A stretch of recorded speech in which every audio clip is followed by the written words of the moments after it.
Это актуальное интервью в студии Надежда Саханская. Здравствуйте. В селе Чурапча завершается строительство многоквартирного дома по адресу Карла Маркса, 10. Трехэтажный дом на 25 квартир возводится по программе переселения граждан из ветхого и аварийного жилья. Как реализуется данная программа и нацпроекты в нашем регионе, поговорим с гостем студии Виктором Романовым, министром строительства Республики Саха.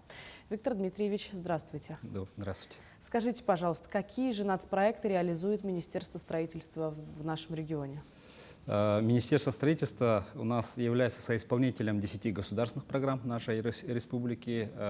Непосредственное участие принимает в реализации 8 региональных проектов в составе 5 национальных проектов. Это у нас демография, культура, здравоохранение, образование и жилье и городская среда. Как сказать, в рамках этих проектов у нас строится очень много объектов социального назначения, жилищного фонда. И в этом году мы планируем ввести в эксплуатацию 16 объектов социального назначения, и более 120 жилых домов по программе переселения. А вот какие проекты оказались наиболее успешными в этом году?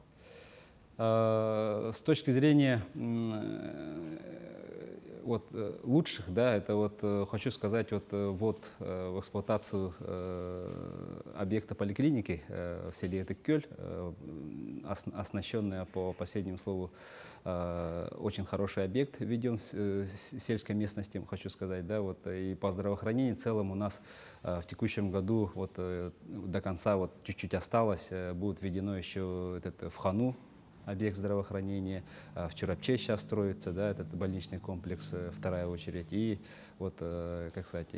онкологический диспансер на 210 у нас будет введен в городе Якутске. Объекты здравоохранения, могу сказать, что это наибольшее количество финансирования имеют и результаты, и объекты образования.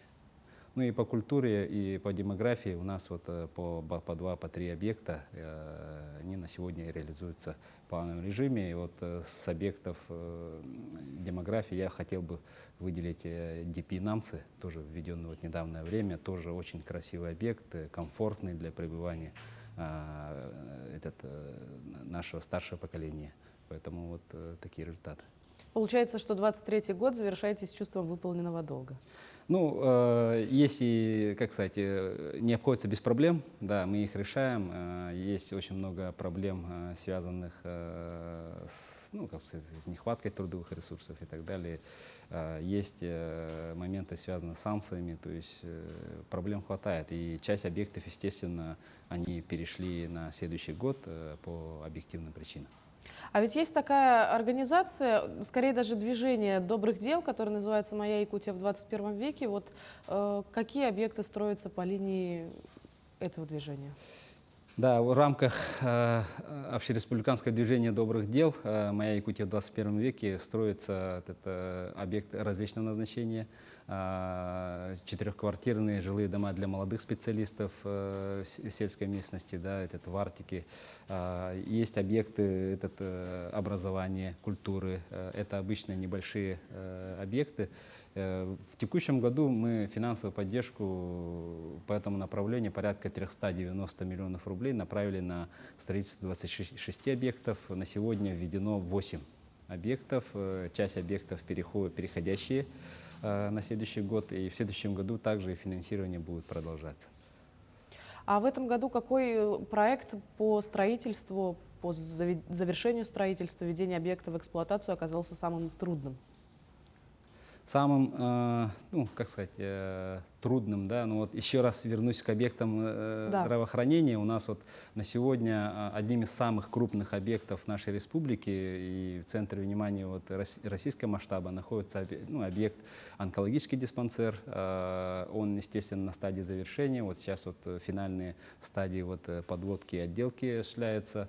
И мы с точки зрения трудностей встретили моменты по санкциям. То есть у нас часть оборудования получила санкционные ограничения, определенные согласования в международных комиссиях, германской комиссии БАФа, Бюро промышленности США, то есть вплоть до этого доходили. И, к сожалению, на сегодня у нас часть оборудования, которое должно было прибыть, оно придет после Нового года. но это не мешает для ввода в эксплуатацию этого объекта, и, в принципе, данную работу мы сегодня проводим. Также хочу отметить трудные эти направления, это по переселению тоже, да, у нас есть ряд объектов, которые тоже перешли на следующий год. Здесь больше повлияла нехватка трудовых ресурсов, нехватка ресурсов именно по стройматериалам, бетонные блоки, цемент, ограничения, которые летний период испытывал строительный комплекс. То есть вот эти все моменты повлияли на реализацию этих объектов. Помимо онкодиспансера, наверное, есть еще какие-то крупные объекты, которые близятся к завершению реализации, завершению строительства или, может быть, только начаты? Еще раз повторюсь, да, из крупных таких объектов у нас также является поликлиника в селе Тыккөл. Этот объект открывался с участием президента Российской Федерации, да, и в рамках реализации национальных проектов, так мы называем президентских проектов, да, эти проекты реализуются. Для таких сельских территорий, муниципальных районов эти объекты очень крупные. Да, это площадь, например, порядка 5000 квадратных метров, комфортное пребывание на объекте здравоохранения.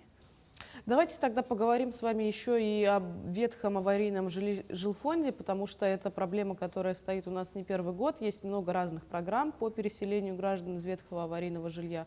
В этом году каковы итоги программы переселения? У нас программа переселения в масштабах страны является самым масштабным, потому что из общего объема финансирования в целом по Российской Федерации республика получает наибольший объем финансирования. В текущем году, в 2023 году, объем финансирования, направленный на реализацию этой программы, составил 35 миллиардов рублей. Это если с предыдущими годами сравнивать, если предыдущие даже десятилетия, да, сравнивать, это огромные цифры. В текущем году в рамках этой программы планируется вводу 124 объектов многоквартирного жилья. На сегодня введено порядка 40, но часть объектов, порядка 20, в силу того, что есть определенная проблема, они перейдут на начало следующего года, середину. До конца года, буквально за неделю, будет введено еще порядка 60 объектов. И у нас на сегодня уже в рамках этой программы, начиная с 2019 года, расселено 30 500 граждан нашей республики. И ликвидировано порядка 500 тысяч квадратных метров аварийного жилищного фонда, но при этом еще до конца 2025 года, до 1 сентября 2025 года, у нас осталось расселить еще порядка 30 тысяч наших граждан, и примерно тоже 550 тысяч квадратных метров аварийного жилищного фонда. То есть текущий год большой объем, и этот объем не будет снижаться почти до 2025 года. Какие цели и задачи ставит министерство на следующий год, помимо переселения, помимо введения? Да, у нас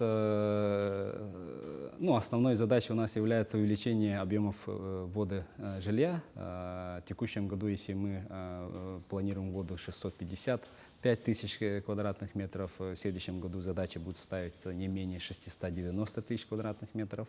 Из них где-то половина многоквартирного жилищного фонда. Для того, чтобы каждый год у нас увеличивать объемы жилищного фонда, у нас также есть поручение главы нашей республики, Арсения Сергеевича Николаева, чтобы мы к 2029 году вводили не менее 1 квадратного метра на человека. Это 1 миллион. Планы очень большие. Для того, чтобы эти планы исполнить, мы уже сейчас должны увеличивать кратно градостроительный потенциал. Для этого мы ставим задачу расширения и утверждения новых кварталов комплексного развития территорий. Да. Если у нас сегодня 4 реализуются, то в следующем году мы еще планируем порядка 10. В основном это город Якутск. Сейчас у нас градостроительный потенциал по многоквартирному жилищному фонду составляет порядка 770 тысяч квадратных метров. Наша задача дойти до больше миллиона, порядка 1,5 миллиона квадратных метров. Тогда у нас будет ежегодно плановый ввод большого количества жилищного фонда. Помимо указа Айсана Сергеевича, Также были еще и слова президента нашей страны Владимира Владимировича Путина. Вот когда состоялась прямая линия, там был задан вопрос о переселении северных районов. Как решается вопрос в этом направлении? Да, этот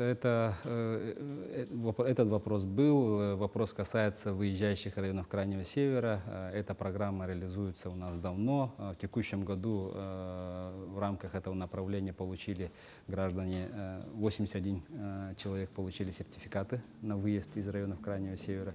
В следующем году тоже более 200 миллионов предусмотрено, и в рамках плановой работы по этой программе будут предоставлены жилищные сертификаты на выезд в центральные регионы России.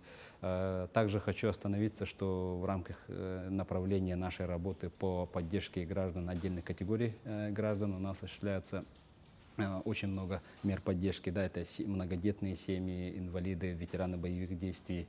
Есть новое направление, вынужденные переселенцы Херсона, Херсонской области. И в текущем году меры поддержки получили порядка 1000 граждан по различным направлениям на приобретение жилищного фонда. Также наша республика выполнила поручение президента страны о восстановлении прав всех пострадавших обманутых дольщиков. Вот в будущем ли могут появиться новые обманутые дольщики, или этот вопрос уже строго стоит на контроле? Да, буквально сегодня получили разрешение на ввод в эксплуатацию последнего дома, который числился в реестре проблемных объектов.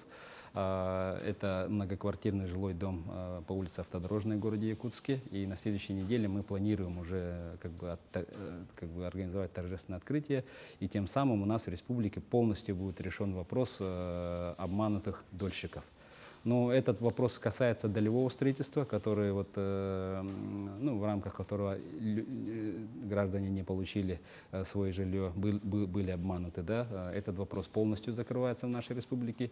Но мы еще параллельно ведем реестр, так называемый наш региональный реестр. Да? Это люди, которые были обмануты тоже под видом строительства жилья. Это двойные продажи, это жилищный фонд без идентификации местонахождения. И таких граждан у нас в реестре, который сформирован в текущем году, 71 человек. Общая сумма выплат, возмещений, которые они будут получать, это 65 миллионов рублей. В следующем году мы эти вопросы при корректировке бюджета будем обязательно ставить. И если мы закроем этот вопрос, то у нас на территории республики вопрос полностью связанный с обманутыми участниками долевого строительства, плюс нас региональный перечень, он полностью будет закрыт.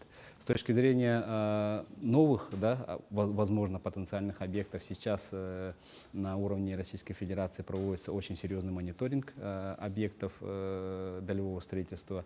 Внедрены, как вы знаете, механизмы экскроу счетов. Это то есть люди платят, но застройщик не получает эти деньги, пока не достроит. Да. То есть это некая гарантия, что люди не будут обмануты. И по тем предприятиям, которые, возможно, затягивают сроки строительства, у нас проводится мониторинг. Минстрой наш имеет контрольные функции по объектам долевого строительства, поэтому эти объекты постоянно находятся на контроле. И какие-то риски, они изначально уже отрабатываются. Ну что ж, Виктор Дмитриевич, я не сомневаюсь, что вопросы действительно находятся на контроле. Очень хочется пожелать, чтобы в будущем году министерство также продолжало эффективно свою работу. Большое спасибо, что нашли для нас время и ответили на волнующие вопросы. Спасибо.